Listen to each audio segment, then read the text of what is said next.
One of the most masculine brands in history was once created for women.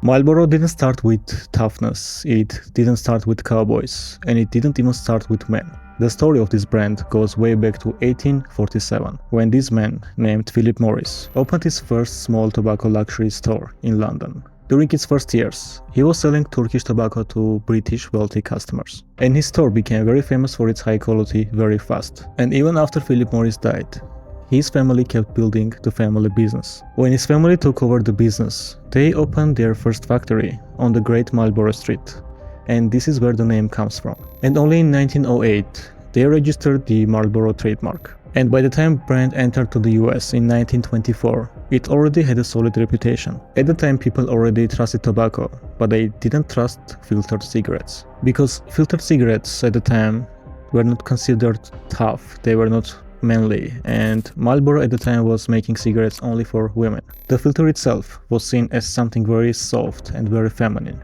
and even their ads at the time made it very clear who these cigarettes were made for. And there was even a practical detail to those filters. The filter tip was colored to hide the lipstick stain, and that alone tells you who these cigarettes were made for. And then what happened was, the consumption of women's cigarettes increased year by year. In the 1920s, only 5% of women in the US were smokers, and only after a decade, that number more than doubled. So their market was actually growing, but Marlboro's success was honestly very limited. And even after 2 decades, in the 1950s, Marlboro held only 1% of the total cigarettes market in the US. So it wasn't a failure, but it wasn't a very big success either. But everything changed in the early 1950s, when the medical studies revealed that smoking is now linked with the lung cancer.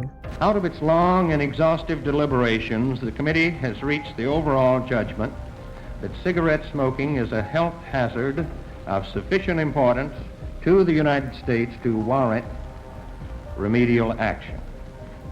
This overall judgment was supported by many converging lines of evidence, as well as by data indicating that cigarette smoking is related to higher death rates in a number of disease categories.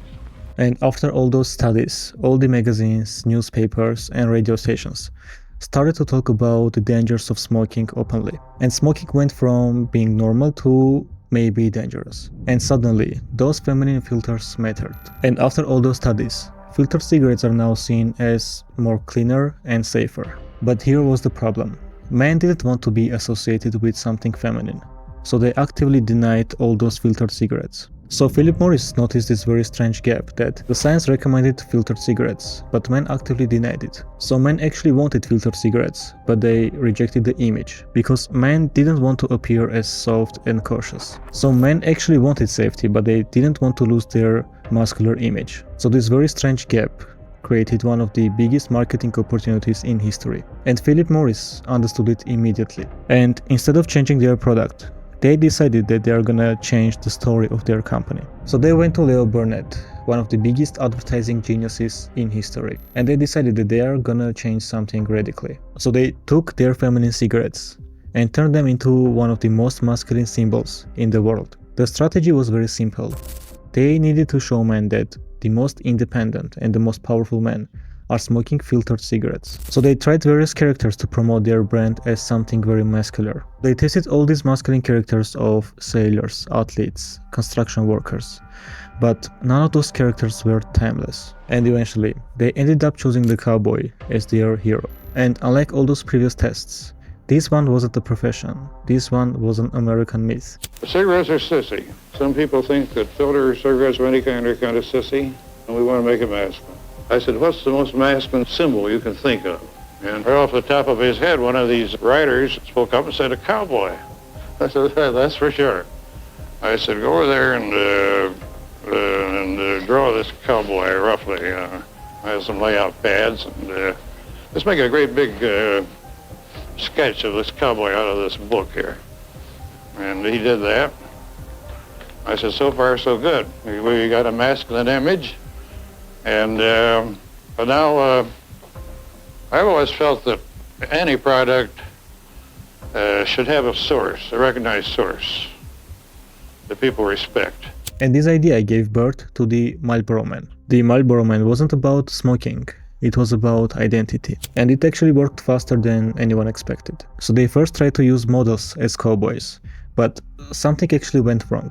It didn't feel natural. So they ended up switching to real cowboys and real ranchers, because those were people who actually lived that life. The most famous cowboy was Darrell Winfield, who was the Marlboro Man for over 20 years. And what's even more interesting is that most of those cowboys didn't even smoke. They didn't even know how to hold a cigarette. So in their ads, the star wasn't actually the cigarette, it was the cowboy himself. And that's when everything exploded. Their sales went from $5 billion per year to 20 in just 2 years. That's a whole 300% increase in sales. And that's when Marlboro went from a small brand to a global icon. And they followed their next campaign, which ended up being also very successful. So they launched their new line of cigarettes where people also could collect points and then exchange those points into prizes. And then Marlboro entered into Formula 1 and started sponsoring teams like Ferrari and McLaren. And the reason they entered into Formula 1 is because Formula 1 also represented speed and risk.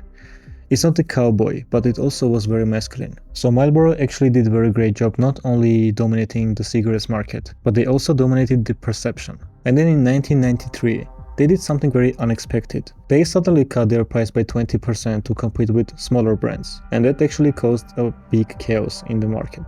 And just in a single day, the stocks of the Philip Morris fell by 26%. And that day in the Marlboro history became famous as the Marlboro Friday. But behind all these skyrocketing sales and brand dominance, there was a deadly cost. Because for decades, all these cowboys, all these marketing campaigns didn't just sell cigarettes. They advertised a product that was killing people. And there is even something that Marlboro is actively trying to hide. Some Marlboro men that worked for the company actually died because of smoking related illnesses. And then eventually what happened is media outlets started to ask very uncomfortable questions. Those were mainly health related questions. And what was even worse, after all those uncomfortable questions, followed lawsuits and the government actions. And in 1971, the government first banned the advertisements of cigarettes and also ordered to put labels and some graphic images on the cigarettes that cigarettes are gonna cause damage to your lungs and your health. So now something that was meant to be advertised as a symbol of freedom, independence and strength, now it's no longer legal. And this was actually the end of the cowboy era. The Philip Morris Company has bought all commercial time on the first half hour of all the network talk shows tonight. That is the last half hour on which it is legal to sell cigarettes on radio or television in the United States.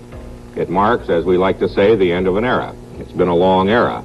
This is actually the power of marketing, because Marlboro didn't just prove that it has a very great branding, but they created a hero, a legend that still lives in our minds, but it doesn't exist for over 50 years now. And despite everything, Marlboro now accounts for 30% of the world's cigarettes market, and it is still sold in over 150 countries without any billboards and without any cowboys. So if this story interested you, it's not because the cigarettes, it's because the marketing. And in my new book, I actually break down too many stories like this. I have collected 49 most iconic and genius marketing cases of very famous brands that have actually shaped the world. And these are not just cases that you can just read and wonder. No, these are the cases that you can actually use for your company. These are real cases that you can steal their idea and implement it into your business. So, if you want to enhance your business and also increase your marketing skills,